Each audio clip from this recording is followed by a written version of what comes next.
আসসালামু আলাইকুম। এখন দেখবেন সংবাদ শিরোনাম। ঢাকা উত্তরে সিরিজ পথসভায় ধানের শীষে ভোট চাইলেন তারেক রহমান। নাগরিকদের নিরাপত্তার পাশাপাশি দুর্নীতি রোধের প্রতিশ্রুতি। এই দেশকে পুনর্গঠন করা, এই দেশের মানুষের ভাগ্যের পরিবর্তন করা, দুর্নীতি এবং আইন শৃঙ্খলা রক্ষা যে কোনো মূল্যে জনগণের জন্য, এই দেশের জন্য আমরা নিশ্চিত করব। জিতলে জনগণের পাহারাদার হবে জামায়াত। রাজধানীর জনসভায় ডাক্তার শফিকুর রহমান বললেন, ভাতার কথা বলে অপমান করা হচ্ছে তরুণদের। 10 টাকা শেয়ার ধরে চালকে এখনো পেটের ভিতর গরম রয়েছে, ফাঁপা যায়নি। এখন আবার নতুন করে এই কার্ড সেই কার্ড, গাঁটে গাঁটে কার্ড, এই সব কার্ড হইল ভুয়া কার্ড। গেল 15 বছর যারা কোথাও ছিলেন না তারাই ফিরে মামলা বাণিজ্য করছে। সকালে রাজধানীতে 11 দলীয় ঐক্যের জনসভায় মন্তব্য করেন জামায়াতের আমির ডাক্তার শফিকুর রহমান। বলেন, 10 টাকা চালের আশ্বাসের মতোই ভুয়া বিএনপির ফ্যামিলি কার্ড। জামায়াতের আমির বলেন, মিথ্যা আশ্বাস নয়, ক্ষমতায় গেলে জনগণের সম্পদ ও ইজ্জতের পাহারাদার হবে জামায়াত। মন্ত্রী হিসেবে নাহিদ ইসলামকে দায়িত্ব দেওয়ার প্রতিশ্রুতিও দেন তিনি। প্রচারের শেষ সময়ে 11 দলীয় ঐক্যজোটের আয়োজনে ছিল ঢাকা 11 আসনে নির্বাচনী জনসভা, যেখানে এই জোটের প্রার্থী এনসিপির আহ্বায়ক নাহিদ ইসলাম। জনসভায় যোগ দেন জামায়াতের আমির ডাক্তার শফিকুর রহমান। সকাল 9টার পর বাড্ডার ডিআইটি প্রজেক্ট খেলার মাঠে শুরু হয় কর্মসূচি। নির্ধারিত সময়ের আগেই কানায় কানায় পূর্ণ জনসভাস্থল। নারীদের উপস্থিতিও ছিল চোখে পড়ার মতো। সভায় বক্তব্য রাখেন শরীফ ওসমান হাদির বোন। দেশের জন্য আর কোনো হাদিকে যেন জীবন দিতে না হয়, সে আহ্বান জানান তিনি। আমরা কি এই হত্যা আরো চেয়েছি? আমরা হত্যা বন্ধ করতে যদি চাই, তবে কি করতে হবে আমাদের? সেটাই হলো এখানে নাহিদ ইসলামকে জয়যুক্ত করতে হবে।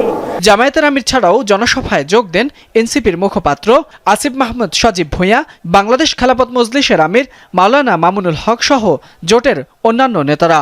12 ফেব্রুয়ারি 11 দলীয় জোটকে বিজয়ী করতে ভোটারদের ঐক্যবদ্ধ হওয়ার আহ্বান জানান তারা। আপনাদেরকে সিদ্ধান্ত নিতে হবে, আপনাদেরকে রায় দিতে হবে।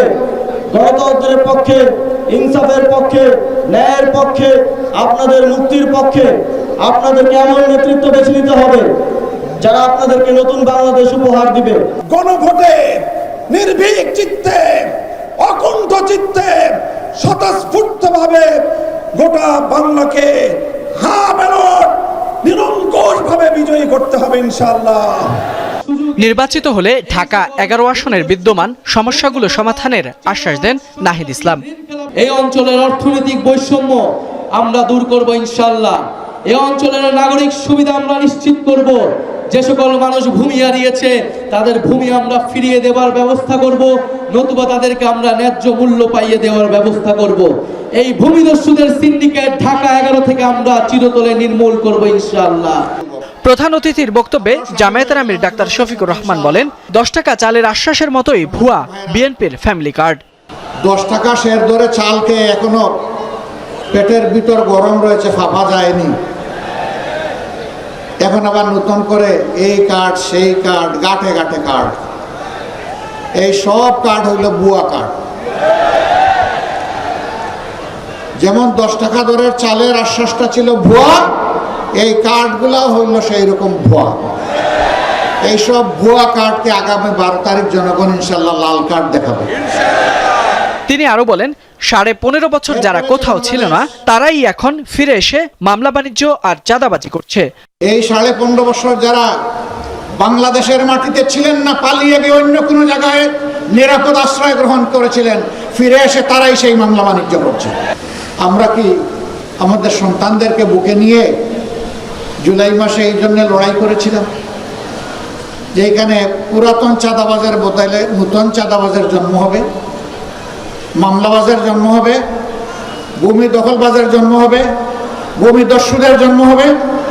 এই জন্য তো আমরা এই লড়াই করিনি, আমাদের সন্তানেরা এই লড়াই করেনি। 11 দলীয় ঐক্যজোট ক্ষমতায় গেলে নাহিদ ইসলামকে মন্ত্রী করার প্রতিশ্রুতি দেন জামায়াতের আমির। ইনশাআল্লাহ মাশাআল্লাহ।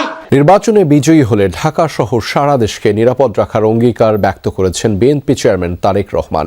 রাজধানীর ইসিবি চত্বরে নিজ আসনে নির্বাচনী পথসভায় অংশ নিয়ে ধানের শীষে ভোট চেয়েছেন তিনি। মা বোনদের জন্য, ব্যবসায়ীদের জন্য নিরাপদ পরিবেশ নিশ্চিত করার কথা বলেছেন তারেক রহমান। এ সময় তিনি আরও বলেন, বিএনপি সরকার গঠন করলে গোটা ঢাকা শহরে অন্তত 40টি খেলার মাঠ তৈরি করা হবে। ইসিবি চত্বর থেকে জসিমউদ্দিন পর্যন্ত 60 ফিট রাস্তা প্রশস্ত করার আশ্বাস দিয়েছেন তিনি। ধানের শীষের পক্ষে 12 ফেব্রুয়ারি নির্বাচনে ভোট দিয়ে কাজ করার সুযোগ দিতে রাজধানীবাসীর প্রতি আহ্বান জানান তারেক রহমান।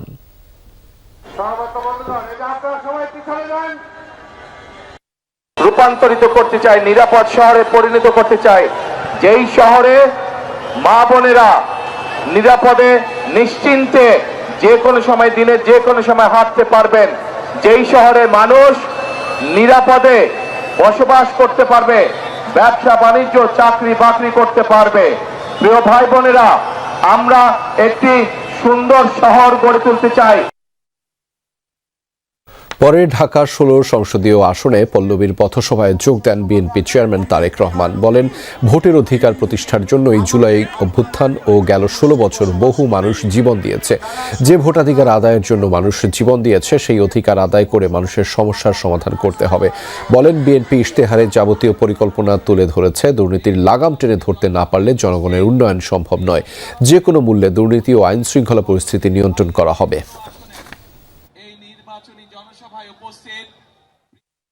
যে কোনো মূল্যে আমাদের যত পরিকল্পনা আমরা করেছি সেগুলোকে বাস্তবায়নের জন্য, সেগুলোর সুফল যাতে জনগণের ঘরে পৌঁছতে পারে, তার জন্য আমরা দুর্নীতি এবং আইন শৃঙ্খলা রক্ষা যে কোনো মূল্যে জনগণের জন্য, এই দেশের জন্য আমরা নিশ্চিত করব। এটি আমাদের সর্বোচ্চ সিদ্ধান্ত। আমাদের ভোটের প্রচারণায় রাজধানীতে দিনভর ব্যস্ত সময় পার করেছেন বিএনপি ও জামায়াত প্রার্থীরা। নির্বাচিত হলে নাগরিক সমস্যাগুলোকে ধরে ধরে সমাধানের আশ্বাস দিয়েছেন সবাই। নির্বাচনের লেভেল প্লেয়িং ফিল্ড নেই বলে অভিযোগ নাসির উদ্দিন পাটোয়ারির, যদিও তার প্রতিপক্ষ মির্জা আব্বাস এই অভিযোগ উড়িয়ে দিয়েছেন। যোগ্য ব্যক্তিরাই সংসদে যাবেন বলে মত রাজধানীর ভোটারদের। প্রচারণায় সামনে বাকি মাত্র একটা দিন। বেশ ব্যস্ত সময় কাটছে এখন ভোটে দাঁড়ানো প্রার্থীদের। ভোটাররাও মুখিয়ে আছেন ভোট দিতে। নাগরিক সমস্যাগুলো জানেন, বোঝেন এমন মানুষকেই সংসদে দেখতে চায় নগরের মানুষ। ধানের শীষ আসক আর পাল্লা আসক, যে আসক, ইনজিবি আসক, যে আসক, আমাদের একমাত্র টার্গেট হলো রাস্তা, কলেজ আর মানুষের সেবার জন্য। আশা করি আমাদের দেশের জন্য একটা উন্নয়ন হবে, যা ক্ষতি সাধন হয়েছে তা আবার উন্নয়ন হবে। যোগ্য, দক্ষ, অভিজ্ঞ, সৎ, ন্যায়, নিষ্ঠাবান এবং জনদরদী, অর্থাৎ মানুষের কাজ করবে গিয়া, ক্ষমতায় গিয়া, এরকম লোককে ভোট দেওয়া